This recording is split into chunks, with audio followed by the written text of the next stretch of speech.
चलिए बच्चों, अगला सवाल करते हैं।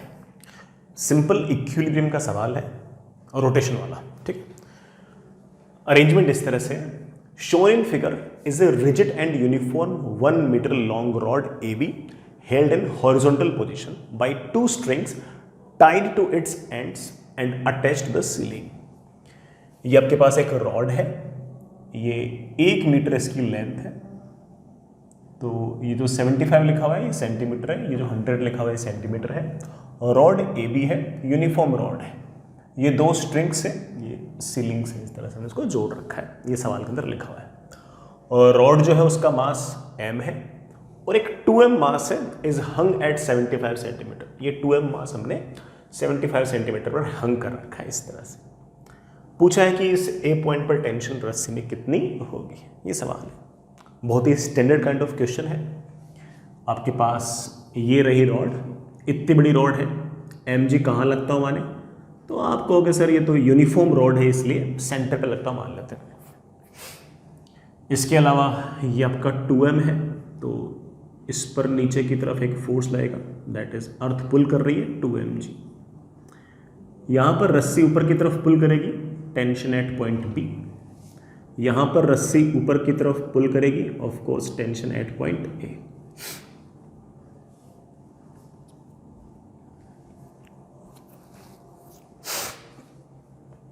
हम TA भी निकाल सकते हैं, TV भी निकाल सकते हैं, सब निकाल सकते हैं। नेट फोर्स 0 कर दो, नेट टॉर्क 0 कर दो, आंसर आ जाएगा। लेकिन हमें सवाल के अंदर TV पूछा ही नहीं है, हमसे सिर्फ और सिर्फ TA पूछा है, तो क्या करें। अगेन नेट फोर्स 0 कर दो, टॉर्क 0 कर दो, कुछ भी कर दो, आंसर तो आ ही जाएंगे।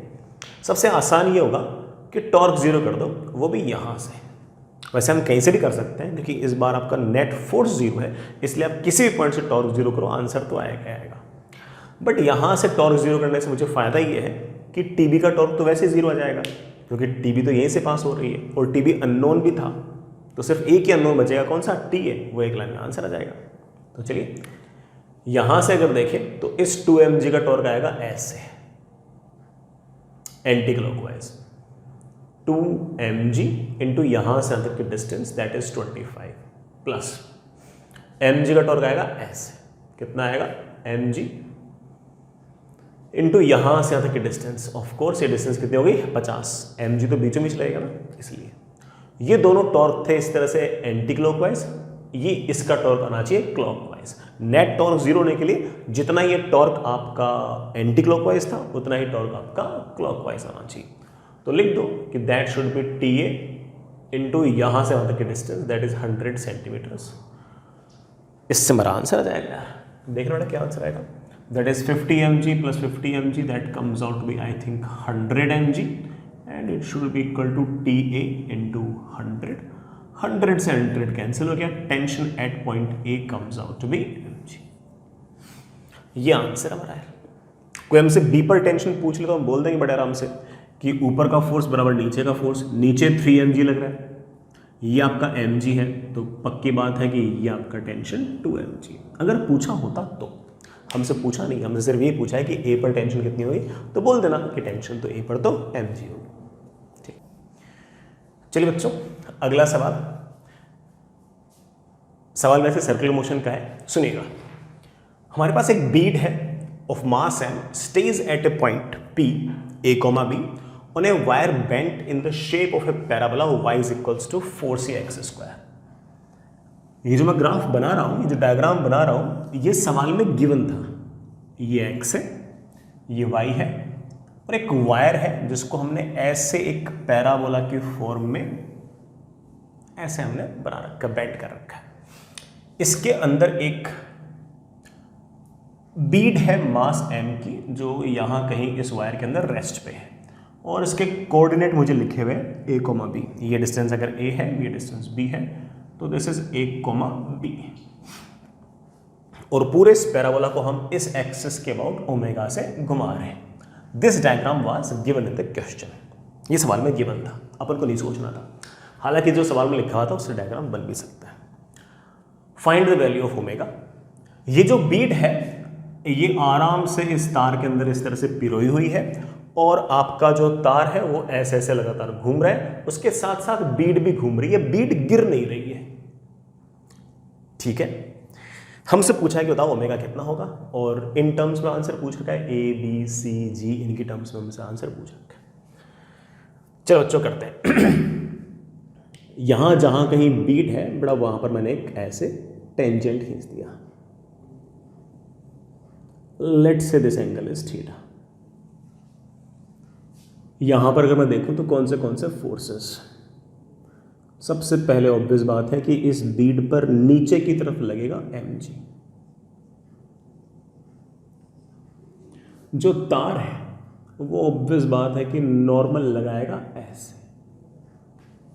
इस इंक्लाइंड का हॉरिजॉन्टल से एंगल थीटा है, तो इस नॉर्मल का ऑब्वियस बात है कि वर्टिकल से एंगल थीटा है। इस रोटेटिंग फ्रेम ऑफ रेफरेंस से अगर देखें तो बाहर की तरफ एक फोर्स और है, that is centrifugal force, that is m omega square into वो रेडियस जिसमें एक घूम रहा है। Radius is of course this distance, we know it very well, it is a। ठीक है बेटा, इस रोटेटिंग फ्रेम से अगर देखो तो ये फोर्सेस है, नॉर्मल है, mg है, और बाहर की तरफ लगने वाला सूडो फोर्स या फिर सेंट्रीफ्यूगल फोर्स जैसा आप उसको बोलना पसंद करो वो है। ऊपर का फोर्स बराबर नीचे का फोर्स, लेफ्ट का फोर्स बराबर राइट का फोर्स। मेरे पास आ गया n cos theta equals to नीचे की तरफ mg, n sin theta is equals to बाहर की तरफ लगने वाला centrifugal force, that is m omega square. ठीक है, दोनों इक्वेशंस को डिवाइड कर देते हैं। अगर मैं दोनों इक्वेशंस को डिवाइड करूं तो n तो गायब ही हो जाएगा, और tan थीटा की मेरे पास वैल्यू आ जाएगी, क्या आ जाएगी बच्चे, omega square a upon ji.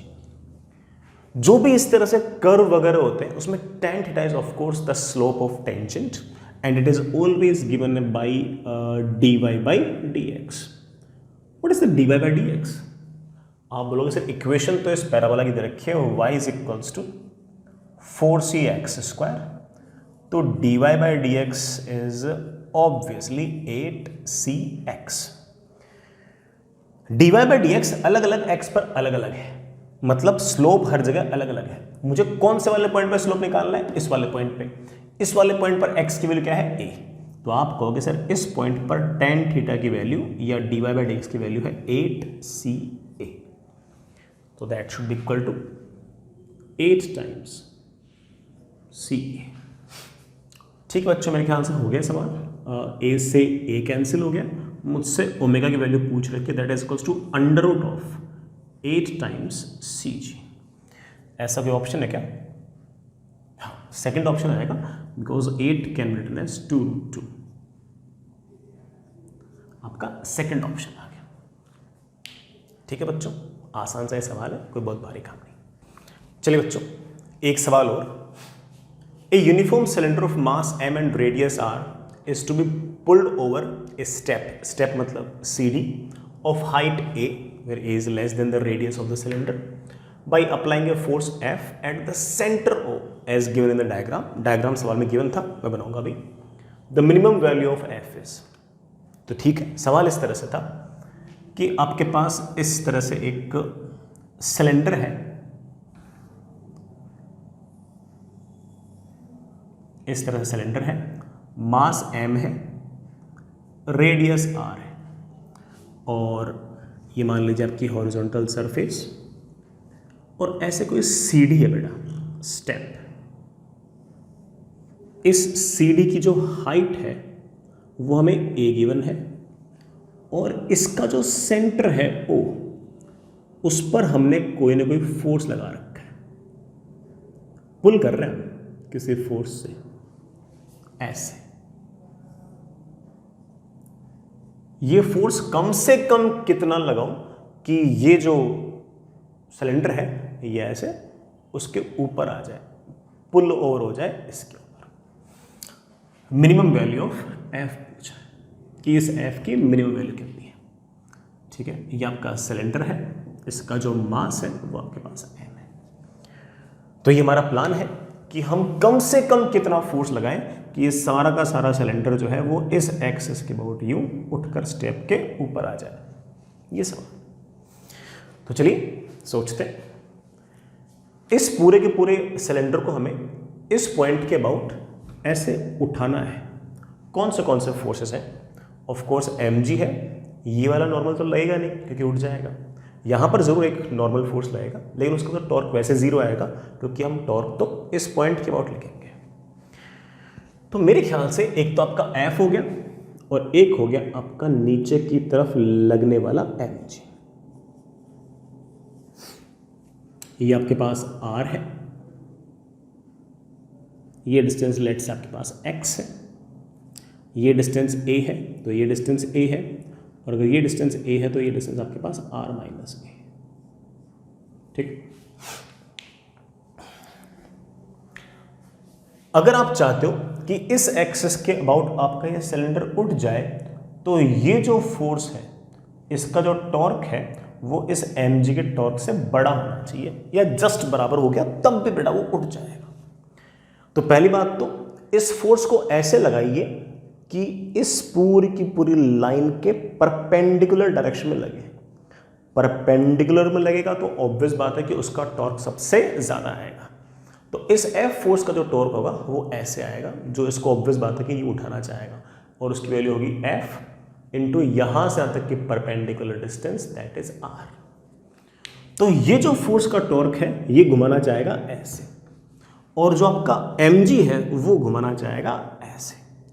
F की अगर मैं वैल्यू बढ़ाऊंगा बढ़ाऊंगा बढ़ाऊंगा बढ़ाऊंगा तो एक टाइम ऐसा आएगा कि F का जो टॉर्क है वो mg के टॉर्क के बराबर हो जाएगा, and that is the case in which आपका जो सिलेंडर वो जस्ट उठ जाएगा, वो जस्ट उठ जाएगा। वो आपके F की मिनिमम वैल्यू है, उससे ज़्यादा तो कितना ही फोर्स लगा दो उठ ही जाएगा। तो आप देख सकते हो कि यहाँ पर mg का टॉर्क आएगा ऐसे, और उसकी वैल्यू होगी mg इंटू यहाँ से यहाँ तक की परपेंडिकुलर डिस्टेंस, ये आपके पास आ गई x। तो ये आपके पास F की मिनिमम वैल्यू है जब आपके इस F फोर्स का जो टॉर्क है वो mg के टॉर्क को बैलेंस कर गया है, और इस केस में आपका जो सिलेंडर वो जस्ट उठ गया है। अगर आपने इससे ज़्यादा फोर्स लगा दिया तब भी आपका सिलेंडर बड़े आराम से उठ ही जाएगा। मिनिमम पूछा है इसलिए मैंने बराबर कर दिया, अदरवाइज अगर ये वाला टॉर्क अगर इससे ज़्यादा होगा तो उठना होता है ही। मिनिमम पूछा है इसलिए मैंने दोनों को बराबर कर दिया। अब आप कह सकते हो कि F is basically mg into ये डिस्टेंस x अपॉन r। बेटा x सवाल में गिवन नहीं है, कैसे निकालेंगे? मेरे ख्याल से हल्की सी ज्योमेट्री होगी, ज्योमेट्री देखना। ये आपके पास r था टोटल, ये डिस्टेंस a तो ये डिस्टेंस a, तो ये डिस्टेंस आपके पास r माइनस a, ये आपके पास x, ये आपके पास r। Pythagoras theorem says that कि r square equals to r minus a का whole square plus x square. तो जहां कहीं x लिखा है वहां मैं लिख सकता हूं under root of r square minus r minus a का होल स्क्वायर। सो इस f की जो मिनिमम वैल्यू है वो आ गई है mg 1 माइनस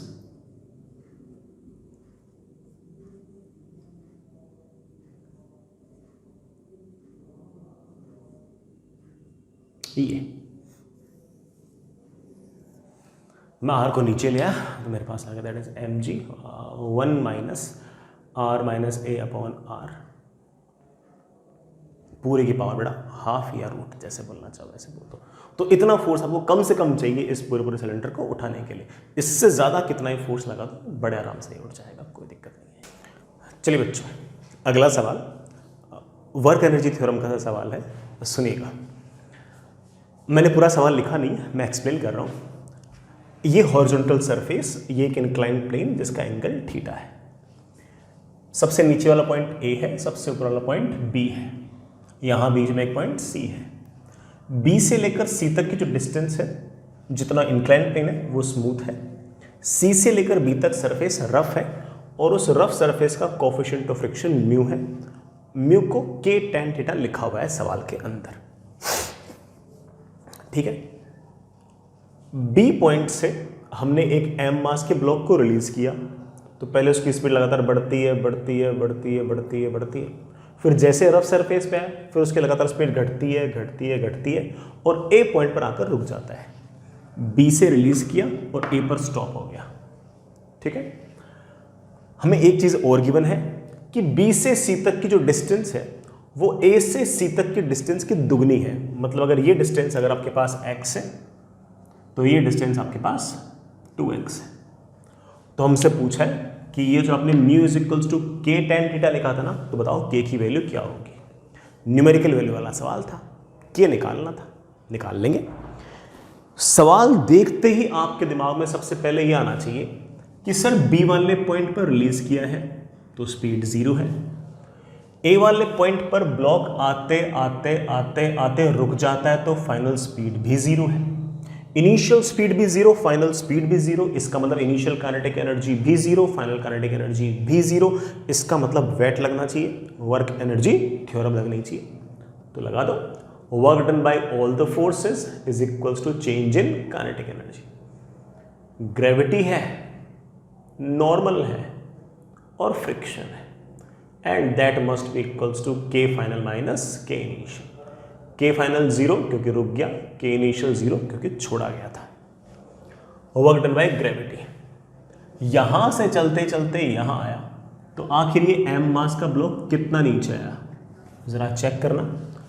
2x और x, ये 3x, तो ये 3x का साइन थीटा, ये है 3x का साइन थीटा।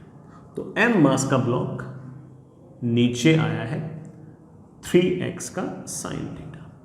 नॉर्मल का बटन आप जानते हो 0 आएगा, पूरे रास्ते ब्लॉक पर नॉर्मल लगेगा ऐसे, वेलोसिटी आएगी ऐसे, दोनों बीच में एंगल 90 रहेगा, तो नॉर्मल का बटन तो 0 आएगा। फ्रिक्शन का बटन, यहां से यहां तक तो फ्रिक्शन है ही नहीं, जब ब्लॉक यहां पर आ गया तब फ्रिक्शन का बटन है। फ्रिक्शन लगेगा ऊपर की तरफ, काइनेटिक जिसकी वैल्यू होगी म्यू mg cos थीटा, और ऑफ कोर्स डिस्प्लेसमेंट होगा नीचे की तरफ x। फ्रिक्शन ऊपर, डिस्प्लेसमेंट नीचे, तो फ्रिक्शन का बटन आएगा minus mu mg cos theta into x, that is equals to K final minus K initial. mg cancel, x से x कैंसिल, मेरे पास आ गया 3 times sine theta is equals to mu times cos theta.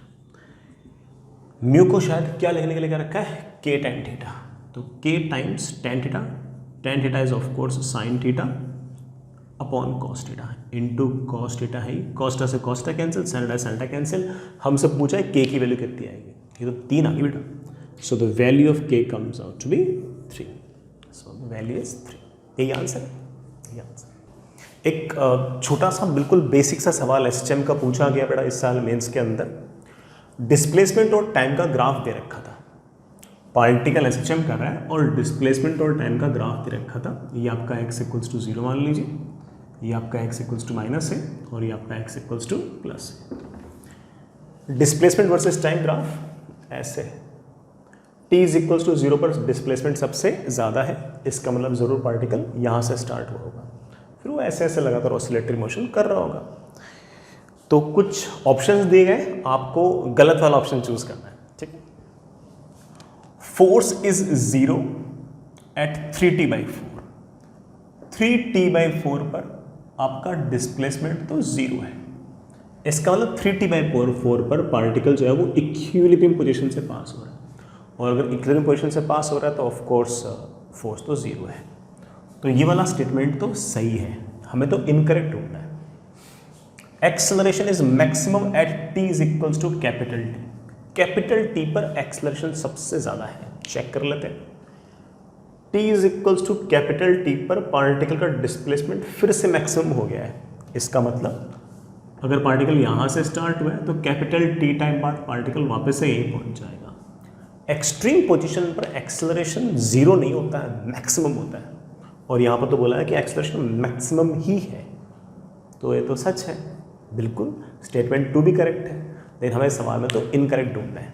चलिए आगे ढूंढते हैं। Speed is maximum at t is equal to t/4, t/4 वाले टाइम पर पार्टिकल का डिस्प्लेसमेंट तो 0 है, इसका मतलब t/4 टाइम पर आपका पार्टिकल जो है वो इक्विलिब्रियम पोजीशन से पास हो रहा है।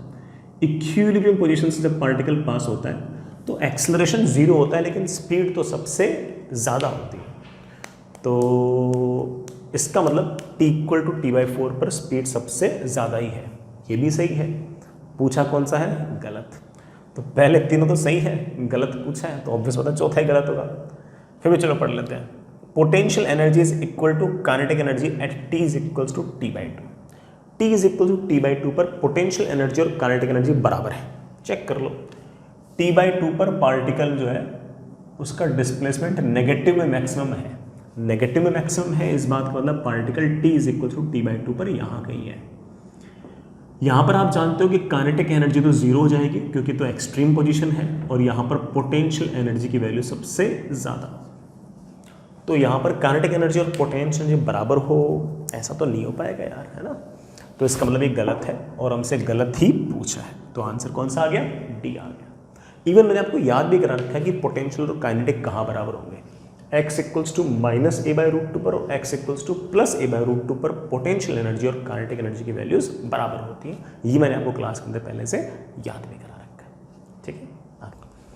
चलिए बच्चों, एक सवाल और, बहुत ही स्टैंडर्ड टाइप ऑफ क्वेश्चन है। एक डिस्क है, मोमेंट ऑफ इनर्शिया गिवन है, और ऐसे सेंटर के अबाउट जो एक्सिस है उसके अबाउट ओमेगा गिवन है। दूसरी डिस्क है, उसका मोमेंट ऑफ इनर्शिया गिवन है, और वो भी सेम डायरेक्शन में ओमेगा 5 रेडियन पर सेकेंड से घूम रही है, ठीक है। हमने इन दोनों डिस्क को एक साथ स्ट्रक कर दिया, एक साथ चिपका दिया। अब जैसे आप एक साथ चिपका दोगे तो ऑब्वियस बात है कि है ना, इन दोनों को जो फ्रिक्शन लगेगा वो फ्रिक्शन एक की ओमेगा को घटाएगा और एक की ओमेगा को बढ़ाएगा। तो एक के एंगुलर मोमेंटम को घटाएगा, एक के एंगुलर मोमेंटम को बढ़ाएगा। फ्रिक्शन जो होगा वो ऑब्वियस बात है कि इंटरनल टॉर्क है, इसलिए पूरे के पूरे सिस्टम का जो नेट एंगुलर मोमेंटम है वो चेंज नहीं होगा। तो हमने क्या किया कि ये डिस्क पहले घूम रही थी, ये डिस्क घूम रही थी, दोनों को जैसे चिपकाया तो उसके बाद थोड़ी देर तक फ्रिक्शन लगा, और फिर उस फ्रिक्शन ने दोनों डिस्क के पास कॉमन एंगुलर वेलोसिटी लेकर आ गए। तो आपको सवाल के अंदर ये पूछा गया है, जेईई मेन के सवाल के अंदर ये पूछा गया है कि जब मैंने दोनों इस डिस्क जब स्टक कर दिया, जब चिपका दिया, तो उस टाइम पर सिस्टम के पास कितनी फाइनल रोटेशनल काइनेटिक एनर्जी है इसके पास, इस पूरे सिस्टम के पास। सिस्टम में कौन कौन आ गया? दोनों डिस्क आ गई। अब दोनों को चिपका दिया तो अब सिस्टम के पास फाइनल कितनी रोटेशनल काइनेटिक एनर्जी है, ये हमारा सवाल है। तो चलिए करते हैं। मैं आपको हल्का फुल्का इस बात का आइडिया दे चुका हूँ कि एक डिस्क का ओमेगा ज़्यादा है और एक डिस्क का ओमेगा कम है। अगर एक डिस्क का ओमेगा ज़्यादा है और एक डिस्क का अगर ओमेगा कम है तो ऑब्वियस बात है कि दोनों के बीच में एक फ्रिक्शन आएगा, और वो जो फ्रिक्शन होगा वो एक की ओमेगा को घटाएगा और एक की ओमेगा को बढ़ाएगा। कब तक? जब तक रिलेटिव मोशन बंद ना हो जाए। रिलेटिव मोशन बंद कब होगा? जब दोनों का ओमेगा सेम हो जाएगा, और इसी दौरान एक का एंगुलर मोमेंटम घटा है और दूसरे डिस्क का एंगुलर मोमेंटम बढ़ा है, लेकिन पूरे सिस्टम का एंगुलर मोमेंटम तो आपके पास कंजर्व्ड रहेगा। तो आप कह सकते हो कि ऑब्वियस बात है कि हम पूरे के पूरे सिस्टम पर एक बार AMC लगा सकते हैं। Initial angular momentum I1 omega 1 plus I2 omega 2 should be equal to, अब दोनों बेटा एक साथ ही है तो आप कह सकते हो कि that is equals to I1 omega plus I2 omega. तो ओमेगा की वैल्यू आ गई है I1 omega 1 plus I2 omega 2 upon I1 plus I2 0.3। I think 20/3 answer आ गया होगा, लेकिन सवाल के अंदर हमसे ये ओमेगा नहीं पूछ रखा था, हमसे पूछ रखा था बताओ कि आपके पास कितनी काइनेटिक एनर्जी होगी। तो आपको अगर सर ऑफ कोर्स तो प्योर रोटेशनल मोशन है तो काइनेटिक एनर्जी हम लिख देंगे हाफ I, बड़ा व्हाट इज I? 0.1 इसका, 0.2 इसका, तो आप कह सकते हो that is 0.3 into half I omega का स्क्वायर। ओमेगा का स्क्वायर ऑब्वियसली मीन्स 20/3 इंटू 20/3। ठीक बच्चों, 2 से बढ़ाइए 10, 10 से बढ़ाइए आपका 0.3 से आपका 3 cancel, and the answer comes on 20/3 joules. तो आपके पास जो काइनेटिक एनर्जी सिस्टम के पास दैट इज 20/3 जूल्स। इतना ही सवाल पूछ रखा था। मैं आपसे एक सवाल इसमें और पूछ सकता हूँ कि पूरे प्रोसेस में कितना हीट का लॉस हुआ। तो ऐसे सवाल अपने मैकेनिक्स में कर रखे हैं। पहले पूरे सिस्टम के पास कितनी काइनेटिक एनर्जी थी वो निकाल लो, बाद की मैं निकाल ही चुका हूँ। एक्सटर्नल एजेंट्स कुछ है नहीं, तो पक्की बात है कि जितनी काइनेटिक एनर्जी घटी होगी वो सारी की सारी हीट की फॉर्म में ही सिस्टम से डिसिपेट हो गई होगी। तो इसके पास इनिशियल काइनेटिक एनर्जी निकाल लो, इसकी इनिशियल काइनेटिक एनर्जी निकाल दो, इन दोनों का सम पक्की बात है कि आपके 20/3 से तो ज़्यादा ही आएगा, और इनका जो डिफरेंस होगा वही आपका हीट लॉस होगा।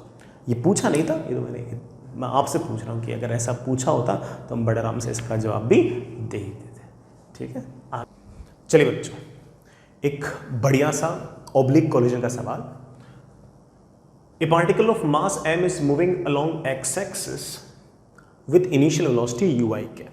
ठीक है, इट कोलाइड्स इलास्टिकली, लिखा हुआ सवाल में elastically, with a particle of mass 10m at rest. 10m जो था वो शुरुआत में रेस्ट पे था, जैसे टक्कर हुई फिर mu निकल गया और 10mu निकल गया। ये वाला एंगल θ1, ये एंगल θ2। ये डायग्राम सवाल के अंदर गिवन था, हमें नहीं सोचना डायग्राम के बारे में, डायग्राम सवाल में गिवन है। And then moves with half its kinetic energy.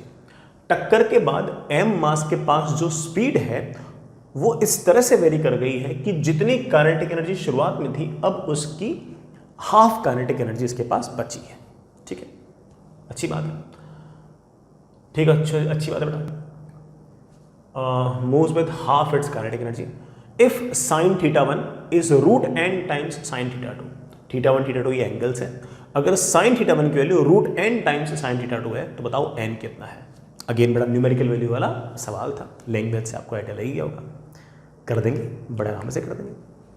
ये sin θ1 sin θ2 कैसे आएगा ये तो आपको समझ में आ गया होगा।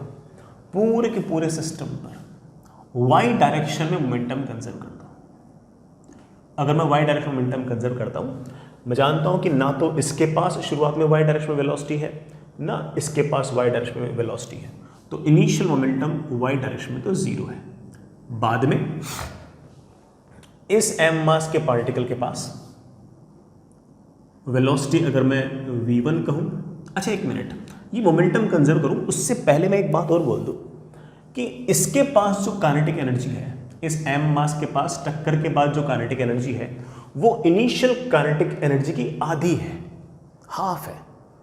तो इससे मैं एक नतीजे पहुंच सकता हूं और वो ये कि हाफ m v1 का square should be equal to half of, इसके पास शुरुआत में कितने काइनेटिक एनर्जी थी, हाफ m u स्क्वायर। ये बड़ा सवाल में गिवन था कि it collides elastically with a particle of mass 10m at rest and then moves with half of initial kinetic energy. जितनी काइनेटिक एनर्जी इनिशियली थी उसकी हाफ उसके बाद में रह गई। तो आप कहोगे सर हाफ m कैंसिल, और v1 को मैं बड़े आराम से लिख सकता हूँ u/√2। तो टक्कर के बाद इसके पास जो वेलोसिटी होगी बड़ा वो u/√2 होगी। अच्छी बात है, मैं मोमेंटम कंजर्व कर रहा था वो भी जानबूझ के y एक्सिस में। क्यों? क्योंकि x में मोमेंटम कंजर्व करूंगा तो बड़ा cos थीटा आएंगे, मुझे तो sin थीटा चाहिए, तो मैं काम करता हूँ y में करता हूँ। y में ना तो इसके पास वेलोसिटी है शुरुआत में, ना इसके पास वेलोसिटी है, तो इनिशियल मोमेंटम है जीरो। बाद में कितना है, बाद में इसके पास y डायरेक्शन मोमेंटम है m इंटू u/√2, उसके दो कंपोनेंट, ये वाला cos θ1 तो ये वाला sin θ1 प्लस इसका मोमेंटम 10m बड़ा इसका मास है, इसकी वेलोसिटी हम इस तरफ मान लेते हैं v, इस v के दो कंपोनेंट आएंगे, ये v cos θ2, ये v sin θ2, तो मेरे पास आ गया v sin θ2। बस मुझे यहाँ पर एक माइनस भी लगाना पड़ेगा, क्यों? क्योंकि ये वाला मोमेंटम है प्लस तो ये वाला मोमेंटम है माइनस। इससे मेरे पास m से m कैंसिल हो गया और मेरे पास आ गया u/√2 sin θ1 is equals to 10 times v sin θ2। काफी हद तक दिख गया कि हाँ यार सवाल जिस तरह से पूछा गया है उसके फॉर्मेट में बन तो रहा है, लेकिन काश यहां पर v ना होता, u की टर्म में कुछ होता तो सॉल्व करना कितना आसान होता। तो चलिए अब v निकालते हैं। सर v कैसे निकालोगे? मेरे पास एक प्लान है। प्लान ये है कि सवाल में लिखा हुआ है कि कोलिजन इलास्टिक है और अगर कोलिजन इलास्टिक है इसका मतलब पूरे सिस्टम की काइनेटिक एनर्जी में कोई चेंज नहीं आना चाहिए।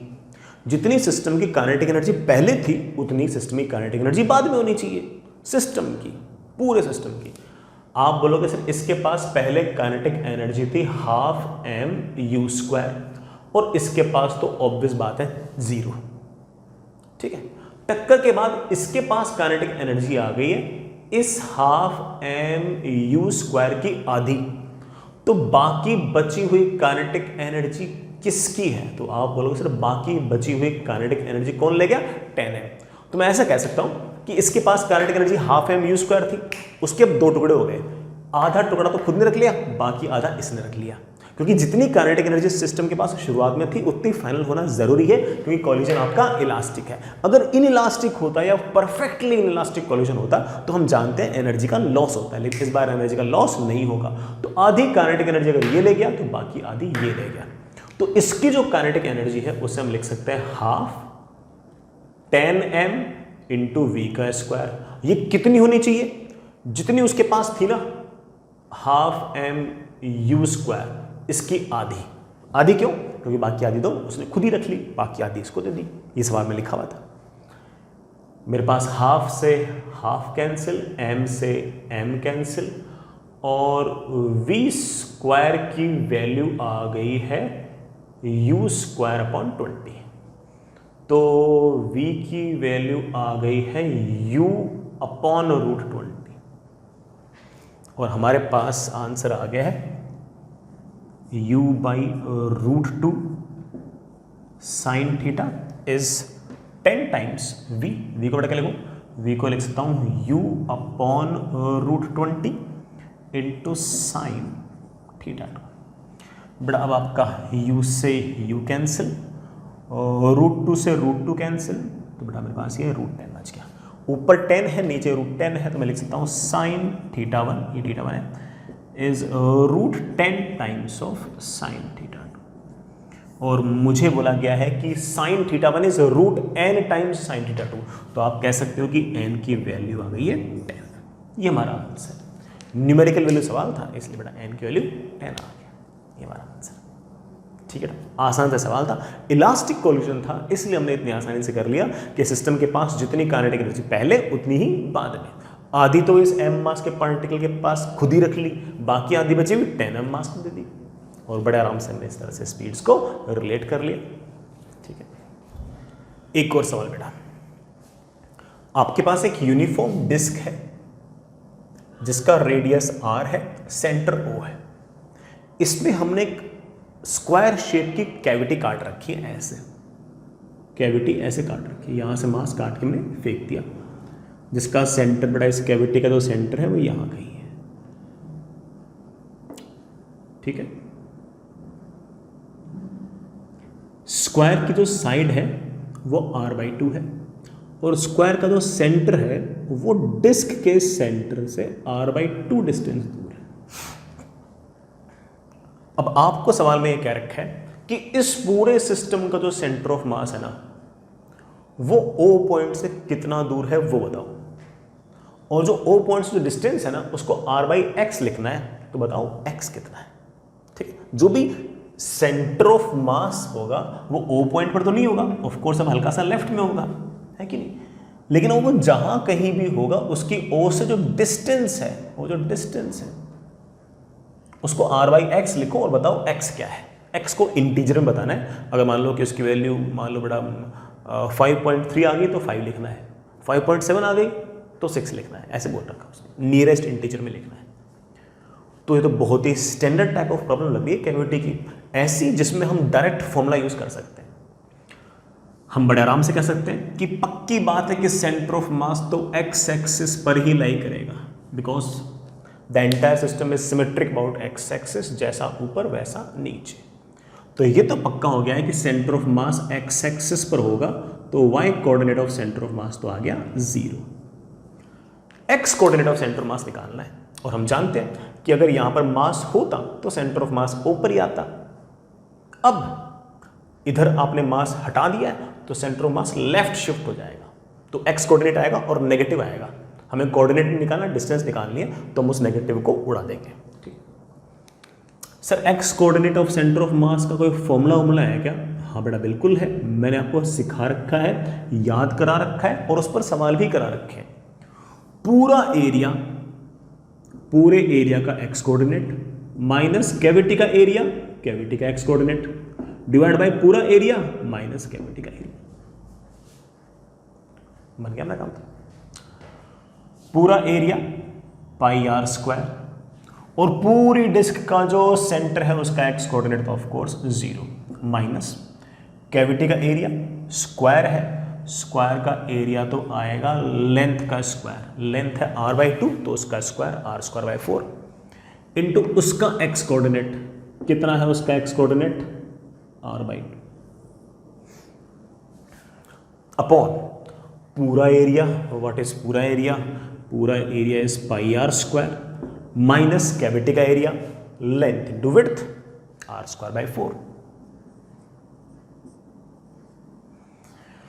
तो मेरे पास x coordinate of centre of mass आ गया है, बेटा देखना क्या आ गया, r² तो कैंसिल करो पहले, तो माइनस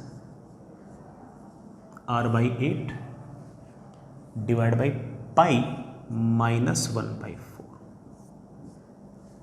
पाई माइनस 1/4। ठीक है, और अच्छे से लिखें इसको। माइनस तो बेटा सिर्फ और सिर्फ बता रहा है कि सेंटर ऑफ मास जो होगा वो लेफ्ट में जाएगा। मुझे तो ये डिस्टेंस लिखनी है तो माइनस के अलावा लिख दो। ठीक है, तो अगर कोई मुझसे पूछे कि सर डिस्टेंस कितनी है तो बोल दूंगा दैट इज माइनस को हटा के r upon 8 pi minus 2, 8 pi minus 2, 8 pi minus 2।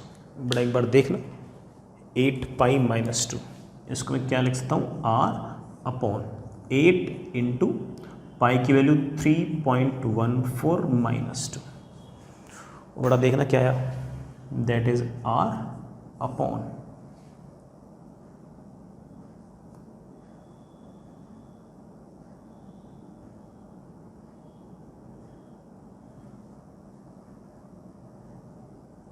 24.12 minus 2। तो मेरे पास आ गई है डिस्टेंस r अपॉन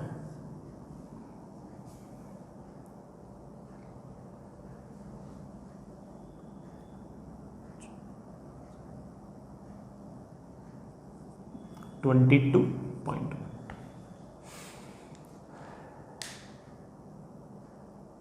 नहीं मैडम एक मिनट ऐसे मिस्टेक हो गई, 25 दैट इज 23.1। एक बार आप इसे चेक कर लें बेटा, 8 3 4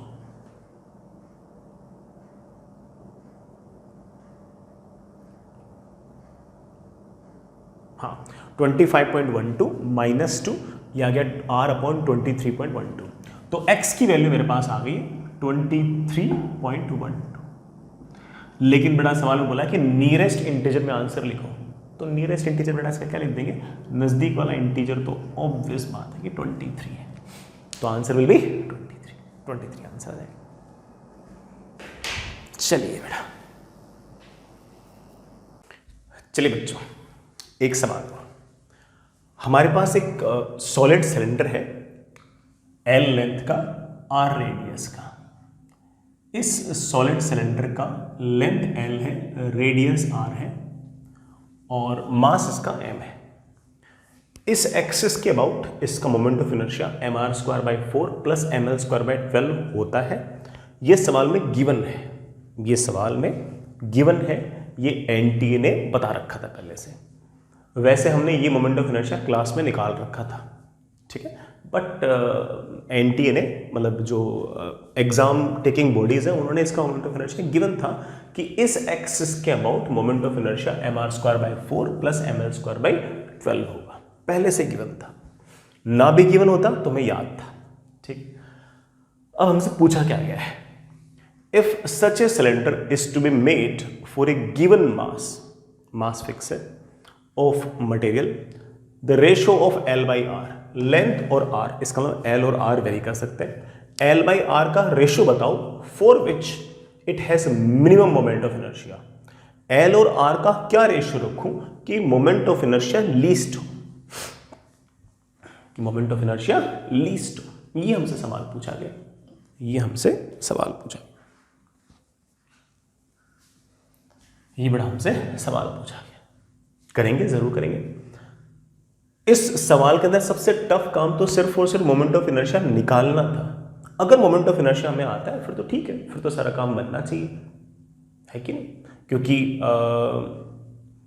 मोमेंट ऑफ इनर्शिया निकालना मेन काम है, वो टफ काम था। और ये वाला मोमेंट ऑफ इनर्शिया पहले से याद भी था, ना भी याद हो तो कोई दिक्कत नहीं, सवाल के अंदर गिवन था। मुझे कहा गया है कि इस ऑब्जेक्ट की लेंथ और रेडियस वेरी कर रही है, लेकिन मास फिक्स है। मास फिक्स है मतलब आपका जो वॉल्यूम है वो फिक्स है, वॉल्यूम आपका फिक्स है। रही बात मोमेंट ऑफ इनर्शिया की, तो moment of inertia is mr²/4 plus ml²/12। अलग अलग l के लिए, अलग अलग r के लिए मोमेंट ऑफ इनर्शिया अलग अलग आएगा। किसी न किसी l और r की स्पेसिफिक वैल्यू के लिए ये मोमेंट ऑफ इनर्शिया सबसे कम होगा, मुझे वो निकालना है। जब भी कोई मैक्सिमा या मिनिमा की बात आती है तो दिमाग में आता है कि यार डिफरेंशिएट करके इक्वल टू 0 कर देते हैं, लेकिन यहां पर मोमेंट ऑफ इनर्शिया r और l दोनों का फंक्शन है। बड़ा लेंथ में कैपिटल L यूज कर रहा हूं। मोमेंट ऑफ इनर्शिया l और r दोनों का रेशियो है, दोनों का फंक्शन है। काश एक्सप्रेशन में या तो सिर्फ r होता या सिर्फ और सिर्फ l होता तो आसान रहता। तो एक काम करते हैं, इस मोमेंट ऑफ इनर्शिया को मैं लिखता हूं m/4। ये जो r² लिखा हुआ है ना, इसकी जगह में लिख देता हूं volume upon πl plus ml²/12। अब आपके पास moment of inertia as a function of l आ गया है। किसी न किसी l के लिए ऑफ कोर्स ये मोमेंट ऑफ इनर्शिया बहुत कम होगा, मुझे वो l निकालना है। अगर मैंने l को 0 रखा, अगर मैंने 0 रखा तो यहां पर 0 आ गया, ये तो चलो निपट गया। l को अगर मैंने 0 रखा तो ऑफ कोर्स ये वाली टर्म 0 आ जाएगी, ये वाली टर्म 0 आ जाएगी, तो ये वाली टर्म इनफाइनाइट आ जाएगी। तो मोमेंट ऑफ इनर्शिया l = 0 पर मिनिमम नहीं है, मैक्सिमम है। इसी तरह से अगर मैंने l बहुत बड़ा रखा तो ये वाली टर्म 0 हो जाएगी, लेकिन ये वाली टर्म बहुत बड़ी आ जाएगी।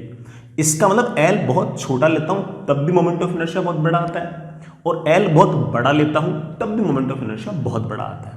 तो इसका मतलब ये हुआ कि बीच में कोई ना कोई l की ऐसी वैल्यू रही होगी जहां पर आपका मोमेंट ऑफ इनर्शिया सबसे ज्यादा रहेगा, सॉरी सबसे कम रहेगा, क्योंकि l = 0 पर भी मोमेंट ऑफ इनर्शिया बहुत ज्यादा है, l टेंडिंग टुवर्ड इन्फिनिटी पर भी मोमेंट ऑफ इनर्शिया बहुत ज्यादा है। तो बीच में कोई ना कोई l की ऐसी वैल्यू रही होगी जहां पर मोमेंट ऑफ इनर्शिया सबसे कम रहा होगा, वो पता करना है। तो ऑब्वियस बात है, इसको डिफरेंशिएट कर देते हैं l के रेस्पेक्ट में और 0 कर देते हैं। m ठीक है, v ठीक है, 4π ठीक है। l की पावर -1 का डिफरेंशिएशन होगा -1/l² प्लस m ठीक है, 12 ठीक है, l² का डिफरेंशिएशन आएगा 2l and that is equals to 0। देखना बच्चों, दोनों को बराबर किया मैंने, मेरे पास आ गया mv/4πl² should be equal to ml/6। m से m कैंसिल हो गया एंड ये 4 से 2 आ गया, ये मेरे पास 3 आ गया।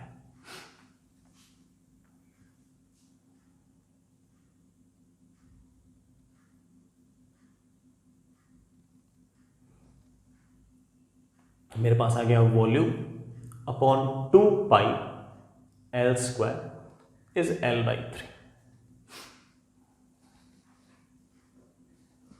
Fair enough. यहां से मेरे पास आ गया है l³ is equals to 3v/2π।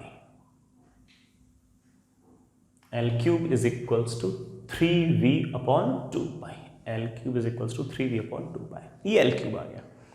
अगर r और पता लग जाए तो तुम्हारा काम बन जाएगा। तो एक काम करो, इस l को उठा के यहां रखो, तुम्हारे पास आ गया r² is equals to volume upon pi l। l को मैं क्या लिख सकता हूं? l को मैं लिख सकता हूं 3v/2π की पावर 1/3।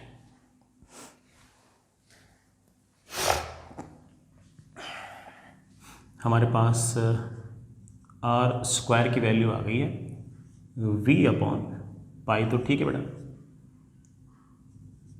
3v की पावर 1/3 2 पाई की power 1/3।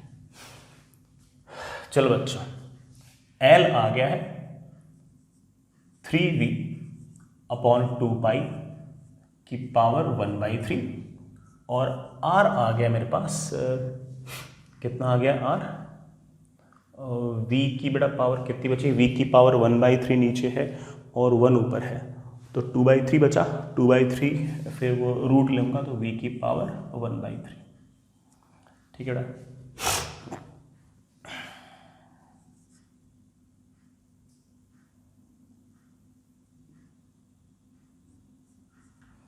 One by six,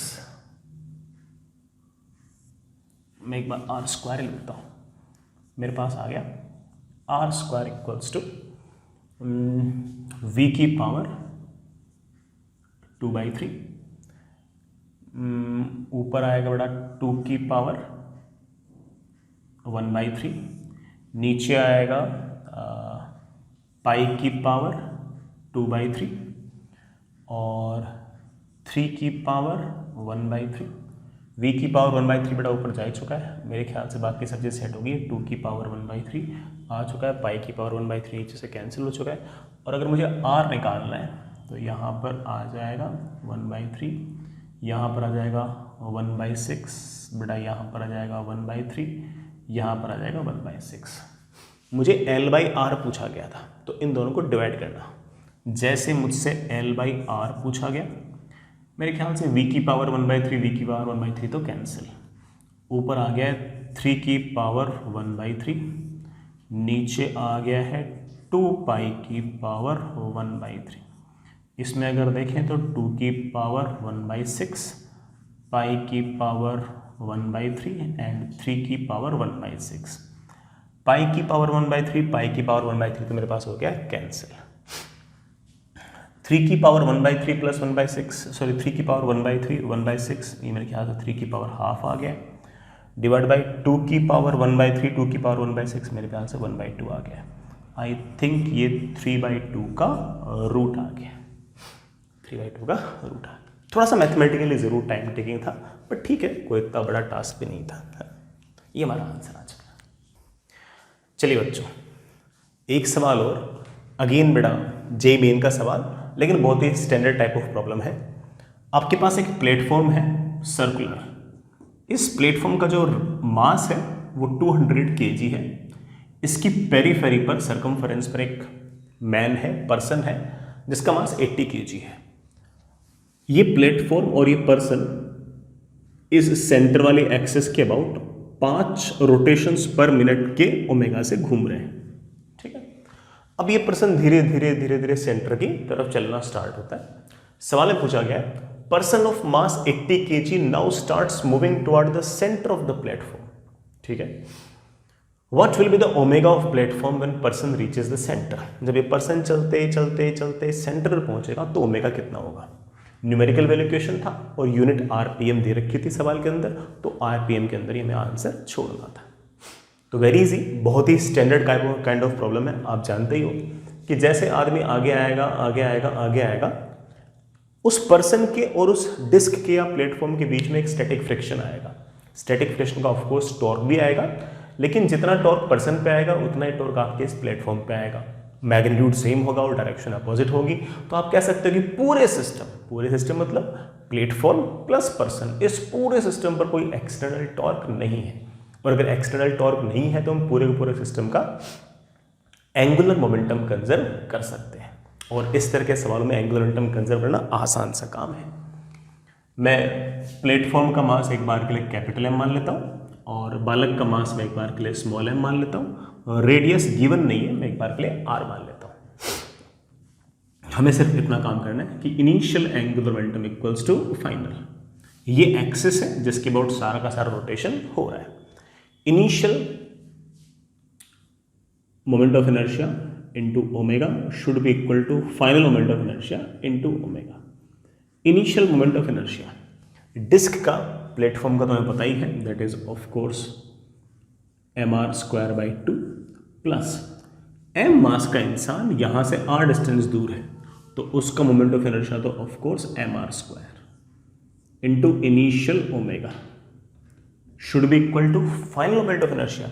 finally जब ये इंसान चलते चलते चलते यहां पहुंच जाएगा तब डिस्क का मोमेंट ऑफ इनर्शिया तो अब भी mr² 2 ही रहेगा, लेकिन अब m मास का जो इंसान है वो तो एक्सिस से जीरो डिस्टेंस पे है, और अगर एक्सिस से जीरो डिस्टेंस पे है तो आप बोलोगे सर m इंटू जीरो का स्क्वायर इंटू ओमेगा।